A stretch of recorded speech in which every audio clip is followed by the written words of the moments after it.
Welcome back. Here's a question that quietly changes lives.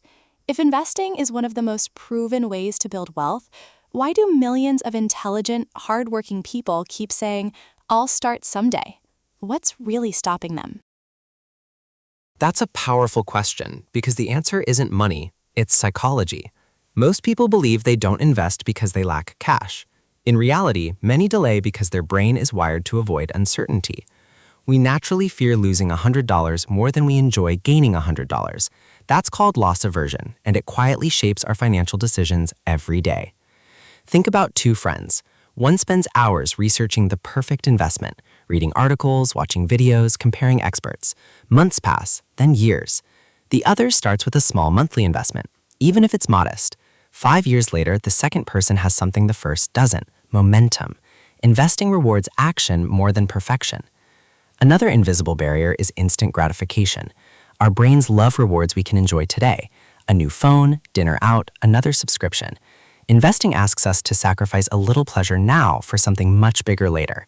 That's emotionally difficult because the future feels distant, while today's temptations feel real. There's also the comparison trap. People scroll through social media and see others claiming huge profits. They think, "I'm already behind."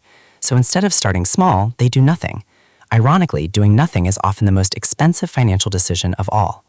Here's something fascinating. Imagine planting a tree. If you refuse to plant it because it won't provide shade tomorrow, you'll still be standing in the sun 10 years from now. Investing works the same way. Compound growth doesn't look impressive in the beginning. Then, almost suddenly, it becomes extraordinary. The wealthy often understand one simple principle.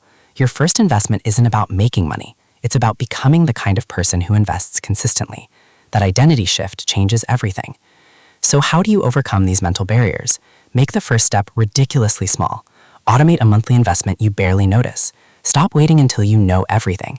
Learning happens while you're participating, not while you're endlessly preparing. Financial freedom isn't usually built by dramatic decisions. It's built through ordinary habits repeated over many years.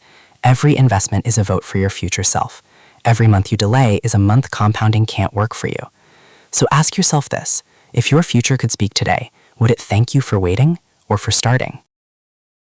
What a perspective.